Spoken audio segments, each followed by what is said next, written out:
Hi friends, good morning. Previous video வந்து பார்த்தீங்க அப்படின்னா வாட் இஸ் எம்பரர் சிஸ்டம் அதை இந்த டாபிக் வந்து பார்த்துருப்போம். எம்பரர் சிஸ்டம்னா என்ன? எம்பரர் சிஸ்டம் என்ன சொல்லியிருப்போம்? ஹார்ட்வேர் ப்ளஸ் சாஃப்ட்வேர் ரெண்டு என்ன நம்ம டைட்டாக கப்பல் பண்ணிக்கிறதா என்ன சொல்லுவாங்க அப்படின்னா எம்பரர் சிஸ்டம். அது எக்ஸாம்பிள்ஸ் எல்லாமே நம்ம வந்து பார்த்துருப்போம். Washing machine plus laptop. Okay, ஆனால் இந்த வீடியோவில் வந்து பார்த்தீங்க அப்படின்னா MCU ப்ளஸ் MPU. ஏன்னா ஹார்ட்வேர்னு சொல்லி நம்ம என்ன பண்ணோம், ரெண்டு டைப்ஸ் பார்த்தோம். ஒன்று ப்ராசஸர், இன்னொன்று மைக்ரோ கண்ட்ரோலர். ஓகே, அப்போ ப்ராசஸருக்கும் மைக்ரோ கண்ட்ரோலருக்கு என்ன டிஃப்ரென்ஸ் அப்படின்னு நம்ம பார்ப்போம். ஓகே, அப்போ MCU விஸ் MPU அப்படின்னு நம்ம சொல்லியிருக்கோம். வாங்க வீடியோக்குள்ளே போகலாம். இப்போ தான் இந்த யூடியூப் சேனல் நீங்கள் ஃபஸ்ட் டைம் வாட்ச் பண்ணுறீங்க அப்படின்னா கீழே இருக்க ரெட் கலர் ஐக்கனை ப்ரெஸ் பண்ணி சப்ஸ்கிரைப் பண்ணிக்கோங்க. கூடவே பக்கத்தில் இருக்க பெல் ஐக்கனை ப்ரெஸ் பண்ணி ஆல்னு கொடுத்துங்க. அப்போ தான் நம்ம யூடியூப் சேனலில் போடுற வீடியோஸ் உங்களுக்கு இமீடியட் நோட்டிஃபிகேஷன் வந்து அப்டேட் ஆகும்.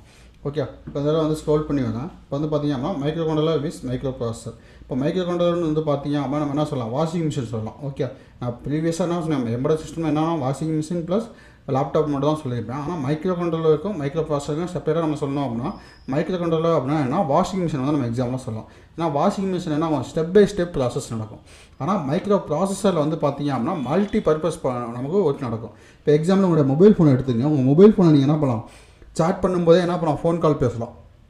அதுமாதிரி சாங்ஸும் கேட்கலாம். சாட் பண்ணும்போதே சாங்ஸும் கேட்கலாம். அப்போ அட் டைம் என்ன, அது மல்டிபிள் ஒர்க், நம்ம 2 ஒர்க்ஸ் வந்து கம்ப்ளீட்டாக பண்ண முடியுதா? அப்போ அதை தான் நம்ம என்ன சொல்லுவாங்க அப்படின்னா மைக்ரோ ப்ராசஸர் அப்படின்னு சொல்லுவாங்க. இன்னும் எக்ஸாம்பிள் தெளிவாக சொல்லணும்னா உங்களுடைய லேப்டாப்பில் நீங்கள் வந்து உங்களுடைய ப்ராஜெக்ட் ஒர்க்கோ இல்லை உங்களுடைய ஏதாவது வீடியோஸ் பார்த்துட்டு இருக்கும்போது என்ன பண்ணலாம், பேக்ரவுண்டில் வந்து நீங்கள் வீடியோஸ் பார்த்துக்கிட்டு வீடியோஸோட சவுண்டை கேட்டுட்டு நீங்கள் என்ன பண்ணலாம், நம்ம வந்து ஒர்க் பண்ணலாம். ஓகே, இது எல்லாமே வந்து நம்மளோட மைக்ரோ ப்ராசஸரில் முடியும். ஆனால் மைக்ரோ கண்ட்ரோலர்ஸ் வந்து என்ன பண்ண முடியாது, அப்படி நம்மளால் பண்ண முடியாது. ஸ்டெப் பை ஸ்டெப்பாக தான் ப்ராசஸ் பண்ண முடியும். ஓகே, இப்போ மைக்ரோ கண்ட்ரோலர் என்ன சொல்லலாம், 8051 Atmega 328 PIC 16F877A STM32 இது எல்லாமே என்ன சொல்லலாம், மைக்ரோ கண்ட்ரோலர்னு சொல்லலாம். அதே மாதிரி 805 இன்டெல் அதெல்லாம் என்னென்னு பார்த்தீங்க அப்படின்னா இன்டெல் AMT இதெல்லாம் வந்து பார்த்தீங்க அப்படின்னா ப்ராசஸர். இது எல்லாமே நம்ம வந்து CPUக்காக சிஸ்டத்துக்காக நம்ம யூஸ் பண்ணுறது. ஓகே, லேப்டாப்புக்காக யூஸ் பண்ணுறது. இந்த ஹார்ட்வேர் பற்றி தான் சொல்லியிருக்கோம். ஓகே, மைக்ரோ கண்ட்ரோலர் அப்படின்னா ஏன்னா MCU நம்ம சொல்லுவோம். ஷார்ட் ஃபார்ம் வந்து இப்போ எங்கேயுமே பார்த்தீங்க அப்படின்னா மைக்ரோ கண்ட்ரோலர் அப்படின்னா ஃபுல்லாக எழுத மாட்டாங்க, MCU அப்படின்னு மென்ஷன் பண்ணியிருக்காங்க. A compact integrated circuit design to perform a specific task in an embedded system. Okay, இது எதுக்காக இது பண்ணாங்க அப்படின்னா காம்பேக்ட் இன்டகிரேட்டட் சர்க்யூட். ஓகே, இது என்ன சொன்னாங்க, பர்ஃபார்ம் ஸ்பெசிஃபிக் டாஸ்க்கு மட்டும் தான் என்ன பண்ணாங்க அப்படின்னா MCU வந்து ரெடி பண்ணியிருக்காங்க. ஓகே, இப்போ ஸ்பெசிஃபிக் டாஸ்க்கு அப்படின்னா என்ன பண்ணாங்க, எனக்கு வந்து ஒரு வாஷிங் மிஷின் வந்து ஆன் ஆஃப் ஆகணும், இல்லை அப்படின்னா இந்த பர்டிகுலர் டைம் வந்து எனக்கு ஒரு மோட்டர் வந்து ஆன் ஆகி ஆஃப் ஆகணும். இதெல்லாம் என்ன பண்ணலாம், நம்ம வந்து ஒரு MCUவில் வச்சு நம்மளால் பண்ண முடியும். அதே condense CPU plus memory plus IO ports plus peripherals on single chip. இது எல்லாமே என்ன இருக்கும், ஒரு சிங்கிள் சிப்பில் வந்து நமக்கு மைக்ரோ கண்ட்ரோலர் வந்து இருக்கும். ஆனால் MPUவில் வந்து பார்த்தீங்க அப்படின்னா இது எல்லாமே நீங்கள் என்ன பண்ணுங்கள், எக்ஸ்டர்னலாக வந்து கனெக்ட் பண்ணணும். ஓகே, இதே மாதிரி எக்ஸாம்பிள்ஸ் வந்து பார்த்தீங்க அப்படின்னா PIC microcontrollers, ARM Cortex M series எல்லாமே. Okay, M1 M2 M3 M4 M0 எல்லா சீரிஸுமே என்ன பண்ணலாம், நமக்கு வந்து மைக்ரோ கண்ட்ரோலர்ஸ் வரும். STM32 8051 இது எல்லாமே நமக்கு என்ன ஆகும் அப்படின்னா மைக்ரோ கண்ட்ரோலர்ஸ் வரும். அதே MPUன்னு வந்து பார்த்தீங்க அப்படின்னா general purpose computing unit mainly consisting of a CPU. Okay, இது என்னென்னா மெயின்லி வந்து என்ன பண்ணுவாங்க, இது வந்து CPUன்னு சொல்லுவாங்க. இது வந்து என்னென்னா ஜென்ரல் பர்பஸ், யார் வேணும்னா என்ன பண்ண டைமில் வந்து அட்ஜஸ்ட் பண்ணலாம். SSK கீ வச்சு நம்ம என்ன பண்ண முடியும், அந்த டைமில் வேணா மல்டிபிள் யூசர்ஸ் வந்து அட்ஜஸ்ட் பண்ண முடியும். Okay, needs external commons. Okay, நான் ப்ரீவியஸாக தான் சொன்னேன், RAM ROM IOP டிவைசஸ் எல்லாமே என்ன பண்ணுவேன் இன்டர்னலாகவே அதில் இருக்கும் அப்படின்னு நான் சொன்னேன். ஆனால் இங்கே வந்து பார்த்தீங்க அப்படின்னா டைமர்ஸ் நம்ம கூட எக்ஸ்டர்னலாக நம்ம யூஸ் பண்ணி ஆகணும். ஆனால் அதில் டைமர்ஸ் எப்படி இருக்குது, இன்பில்டாகவே நமக்கு இருக்குது. Okay, used in PCs or laptop servers. Okay, என்ன பண்ணுவாங்க, இது வந்து வெப்சைட் சர்வர்ஸ்லையும் அதே மாதிரி லேப்டாப்ஸ்லையும் நம்ம வந்து யூஸ் பண்ணுவாங்க. அதே மாதிரி இன்டெல் ப்ராசஸ் எல்லாமே இன்டெல் AMTலாம் நான் சொன்னல, Intel i7 AMD Ryzen AMT Ryzen அதுக்கப்புறம் ARM Cortex A இது எல்லாமே என்ன சொல்லுவாங்க அப்படின்னா ப்ராசஸரில் வந்து சொல்லுவாங்க. அது MPU அப்படின்னு நம்ம சொல்லுவோம். அடுத்து வந்து பார்த்திங்க அப்படின்னா MCU விஸ் MPUவோட டிஃப்ரென்ஸ் வந்து பாருங்கள், CPU plus memory plus IO peripherals on chip.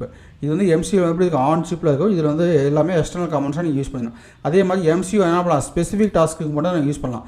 Washing machine car ECUக்காக நம்ம யூஸ் பண்ணிக்கலாம்.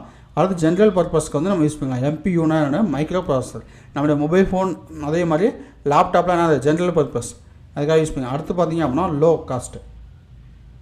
காஸ்ட் வைஸ் வந்து பார்த்திங்க அப்படின்னா இந்த MCU எம்பரர் டிவைசஸ் வந்து ரொம்ப ரொம்ப கம்மியாக இருக்கும். Cost effective for emperor devices low, ஆனால் ஹையர். ஏன்னா ஒரு ப்ராசஸர் வாங்க போனீங்க அப்படின்னா என்ன ஆகும், ஒரு மொபைல் ஃபோன் வாங்க போனீங்கன்னா 10,000 வருது.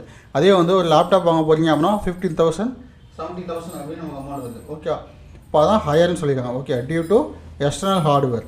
ஓகே, எதனால் அப்படின்னா நம்ம எல்லாமே என்ன பண்ணுவோம், எக்ஸ்டர்னலாக ஹார்ட்வேர்ஸ் வந்து நம்ம கனெக்ட் பண்ணுவோம். அடுத்து லோ காஸ்ட், இதை நம்ம சொல்லிட்டோம். அடுத்து வந்து பார்த்தீங்க அப்படின்னா low suitable for battery devices.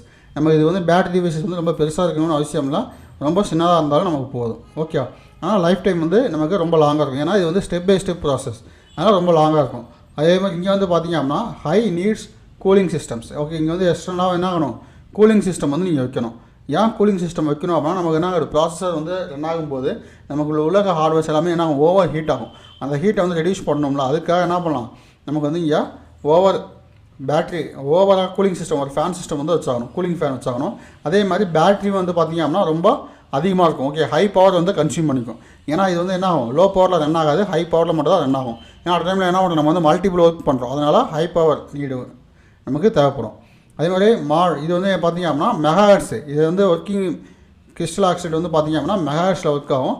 அதே மாதிரி இங்கே வந்து பார்த்திங்க அப்படின்னா ஜிகாஹெர்ட்ஸ் ரேஞ்சில் வந்து ஒர்க் ஆகும். ஓகே, அதுமாதிரி ஸ்மால் அண்ட் காம்பேக்ட், இது எம்சியூ வந்து பார்த்திங்க அப்படின்னா ஸ்மால் அண்ட் காம்பேக்ட், சின்ன சைஸில் தான் இருக்கும்.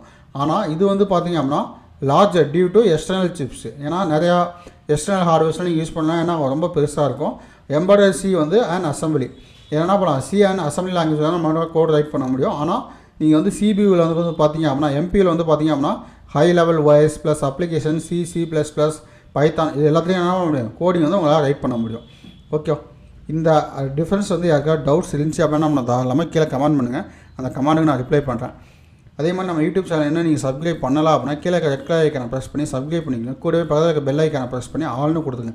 அப்போ தான் நம்ம யூடியூப் சேனலில் போடுற வீடியோஸ் உங்களுக்கு இமீடியட் நோட்டிஃபிகேஷன் வந்து அப்டேட் ஆகும். Okay guys, thank you.